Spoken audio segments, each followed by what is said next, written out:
In Yeddo Bay by Jack London. Somewhere along Theatre Street he had lost it. He remembered being hustled somewhat roughly on the bridge over one of the canals that crossed that busy thoroughfare. Possibly some slant-eyed, light-fingered pickpocket was even then enjoying the 50-odd yen his purse had contained. And then again, he thought, he might have lost it himself, just lost it carelessly. Hopelessly, and for the 20th time, he searched in all his pockets for the missing purse. It was not there. His hand lingered in his empty hip pocket, and he woefully regarded the voluble and vociferous restaurant keeper, who insanely clamored, 25 sen, you pay now. 25 sen. But my purse, the boy said, I tell you I've lost it somewhere. Whereupon the restaurant keeper lifted his arms indignantly and shrieked, 25 sen, you pay now. Quite a crowd had collected, and it was growing embarrassing for Alf Davis. It was so ridiculous and petty, Alf thought. Such a disturbance about nothing. And decidedly, he must be doing something. Thoughts of diving wildly through that forest of legs, and of striking out at whomsoever opposed him, flashed through his mind.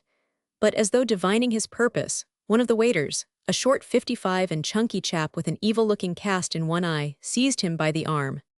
You pay now, 25 sen, yelled the proprietor, hoarse with rage. Alf was red in the face, too, from mortification, but he resolutely set out on another exploration.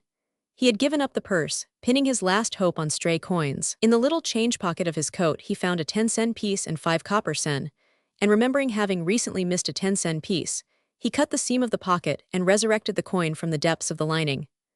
25 sen he held in his hand, the sum required to pay for the supper he had eaten. He turned them over to the proprietor, who counted them, grew suddenly calm, and bowed obsequiously. In fact, the whole crowd bowed obsequiously and melted away. Alf Davis was a young sailor, just turned 16, on board the Annie Mine, an American sailing schooner, which had run into Yokohama to ship its season's catch of skins to London. And in this, his second trip ashore, he was beginning to snatch his first puzzling glimpses of the Oriental mind. He laughed when the bowing and cottoing was over, and turned on his heel to confront another problem. How was he to get aboard ship? It was 11 o'clock at night, and there would be no ship's boats ashore, while the outlook for hiring a native boatman, with nothing but empty pockets to draw upon, was not particularly inviting. Keeping a sharp lookout for shipmates, he went down to the pier. At Yokohama, there 56 are no long lines of wharves. The shipping lies out at anchor, enabling a few hundred of the short-legged people to make a livelihood by carrying passengers to and from the shore. A dozen sampan men and boys hailed Alf and offered their services. He selected the most favorable-looking one, an old and beneficent-appearing man with a withered leg. Alf stepped into his sampan and sat down. It was quite dark, and he could not see what the old fellow was doing, though he evidently was doing nothing about shoving off and getting under way. At last, he limped over and peered into Alf's face. 10 sen, he said. Yes, I know 10 sen, Alf answered carelessly. But hurry up, American schooner. 10 sen, you pay now, the old fellow insisted. Alf felt himself grow hot all over at the hateful words pay now. You take me to American schooner, then I pay, he said. But the man stood up patiently before him, held out his hand, and said, 10 sen, you pay now. Alf tried to explain. He had no money, he had lost his purse, but he would pay. As soon as he got aboard the American schooner, then he would pay. No, he would not even go aboard the American schooner. He would call to his shipmates and they would give the sampan man the 10 sen first. After that, he would go aboard, so it was all right, of course. To all of which the beneficent-appearing old 57 man replied, you pay now. 10 sen. And to make matters worse, the other sampan men squatted on the pier steps, listening. Alf, chagrined and angry, stood up to step ashore, but the old fellow laid a detaining hand on his sleeve. You give shirt now, I take you American schooner, he proposed. Then it was that all of Alf's American independence flamed up in his breast. The Anglo-Saxon has a born dislike of being imposed upon, and to Alf this was sheer robbery. 10 sen was equivalent to 6 American cents, while his shirt, which was of good quality and was new, had cost him $2. He turned his back on the man without a word, and went out to the end of the pier, the crowd, laughing with great gusto, following at his heels. The majority of them were heavy-set, muscular fellows, and the July night being one of sweltering heat, they were clad in the least possible raiment. The water people of any race are rough and turbulent, and it struck Alf that to be out at midnight on a pier end, with such a crowd of wharfmen, in a big Japanese city, was not as safe as it might be. One burly fellow, with a shock of black hair and ferocious eyes, came up. The rest shoved in after him to take part in the discussion. "Give me shoes," the man said. "Give me shoes now, I take you 'Merican schooner." Alf shook his head, whereat the crowd clamored that he accept the proposal. Now the Anglo-Saxon is so constituted that to browbeat or bully him is the last way under the sun of getting him to do any certain thing. He will 58 dare willingly, but he will not permit himself to be driven. So this attempt of the boatman to force Alf only aroused all the dogged stubbornness of his race. The same qualities were in him that are in men who lead forlorn hopes. And there, under the stars, on the lonely pier, encircled by the jostling and shouldering gang, he resolved that he would die rather than submit to the indignity of being robbed of a single stitch of clothing. Not value, but principle, was at stake. Then somebody thrust roughly against him from behind. He whirled about with flashing eyes, and the circle involuntarily gave ground. But the crowd was growing more boisterous. Each and every article of clothing he had on was demanded by one or another, and these demands were shouted simultaneously at the tops of very healthy lungs. Alf had long since ceased to say anything, but he knew that the situation was getting dangerous, and that the only thing left to him was to get away. His face was set doggedly, his eyes glinted like points of steel, and his body was firmly and confidently poised. This air of determination sufficiently impressed the boatmen to make them give way before him when he started to walk toward the shore end of the pier. But they trooped along beside more noisily than ever. One of the youngsters about Alf's size and build impudently snatched his cap from his head, and before he could put it on his own head, Alf struck out from the shoulder and sent the fellow rolling on the stones. The cap flew out of his hand and disappeared 59 among the many legs. Alf did some quick thinking. His sailor pride would not permit him to leave the cap in their hands. He followed in the direction it had sped, and soon found it under the bare foot of a stalwart fellow, who kept his weight stolidly upon it. Alf tried to get the cap by a sudden jerk but failed. He shoved against the man's leg, but the man only grunted. It was challenge direct, and Alf accepted it. Like a flash, one leg was behind the man, and Alf had thrust strongly with his shoulder against the fellow's chest.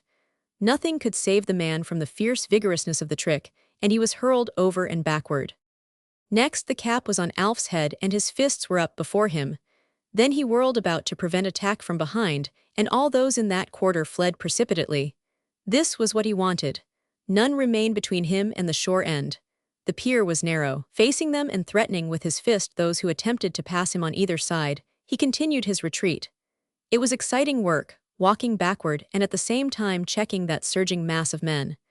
But the dark-skinned peoples, the world over, have learned to respect the white man's fist. And it was the battles fought by many sailors, more than his own warlike front, that gave Alf the victory. Where the pier adjoins the shore was the station of the harbor police, and Alf backed into the electric-lighted office, very much to the amusement of the dapper lieutenant in charge.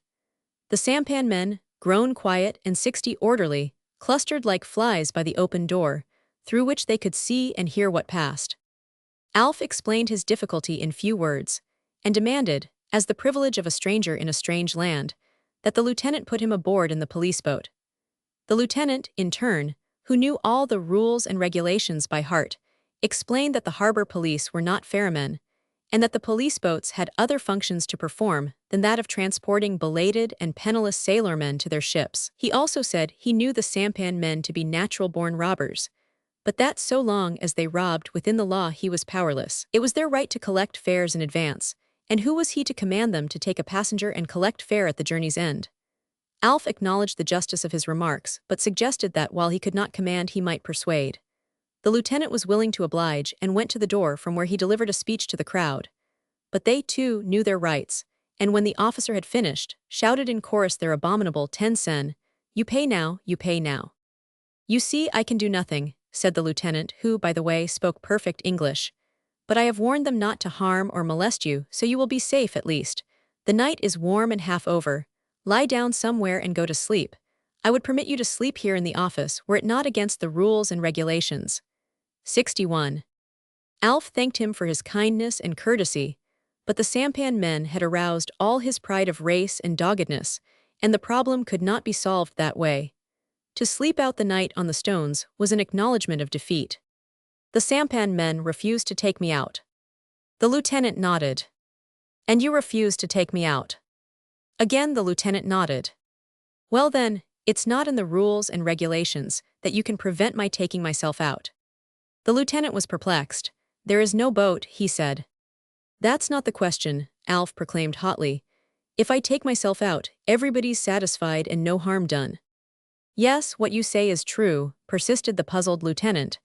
But you cannot take yourself out. You just watch me, was the retort. Down went Alf's cap on the office floor. Right and left he kicked off his low-cut shoes. Trousers and shirt followed. Remember, he said in ringing tones, I, as a citizen of the United States, shall hold you, the city of Yokohama, and the government of Japan responsible for those clothes. Good night. He plunged through the doorway, scattering the astounded boatmen to either side, and ran out on the pier. But they quickly recovered and ran after him, shouting with glee at the new phase the situation had taken on. It was 62, a night long remembered among the waterfolk of Yokohama town. Straight to the end, Alf ran, and without pause, dived off cleanly and neatly into the water. He struck out with a lusty, single overhand stroke, till curiosity prompted him to halt for a moment. Out of the darkness, from where the pier should be, voices were calling to him. He turned on his back, floated and listened. All right, he could distinguish from the babel. No pay now, pay by, come back now, pay by. No thank you, he called back. No pay at all, good night. Then he faced about in order to locate the Annie mine. She was fully a mile away, and in the darkness it was no easy task to get her bearings. First, he settled upon a blaze of lights which he knew nothing but a man-o'-war could make. That must be the United States warship Lancaster. Somewhere to the left and beyond should be the Annie mine. But to the left he made out 3 lights close together. That could not be the schooner. For the moment he was confused. He rolled over on his back and shut his eyes, striving to construct a mental picture of the harbor as he had seen it in daytime. With a snort of satisfaction he rolled back again.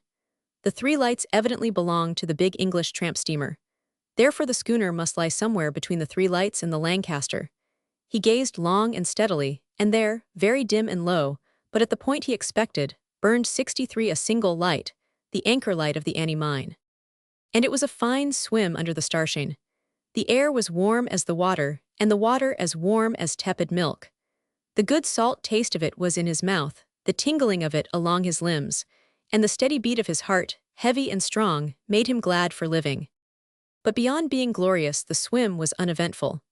On the right hand he passed the many-lighted Lancaster, on the left hand the English tramp, and ere long the Annie mine loomed large above him. He grasped the hanging rope ladder and drew himself noiselessly on deck. There was no one in sight. He saw a light in the galley, and knew that the captain's son, who kept the lonely anchor watch, was making coffee. Alf went forward to the forecastle. The men were snoring in their bunks, and in that confined space the heat seemed to him insufferable.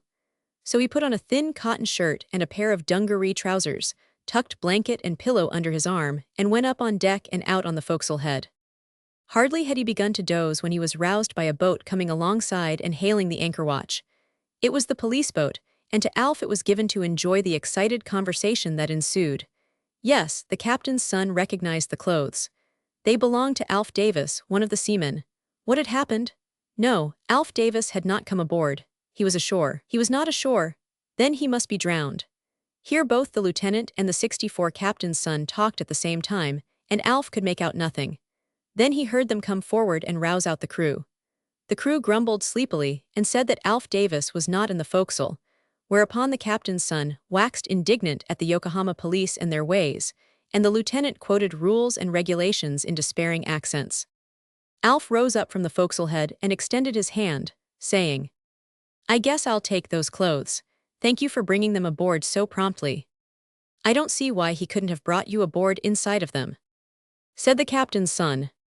And the police lieutenant said nothing, though he turned the clothes over somewhat sheepishly to their rightful owner. The next day when Alf started to go ashore, he found himself surrounded by shouting and gesticulating, though very respectful, sampan men, all extraordinarily anxious to have him for a passenger. Nor did the one he selected say, You pay now, when he entered his boat. When Alf prepared to step out onto the pier, He offered the man the customary 10 sen. But the man drew himself up and shook his head. "You all right," he said. "You no pay, you never no pay, you bully boy and all right." And for the rest of the Annie Mine's stay in port, the sampan men refused money at Alf Davis's hand. Out of admiration for his pluck and independence, they had given him the freedom of the harbor.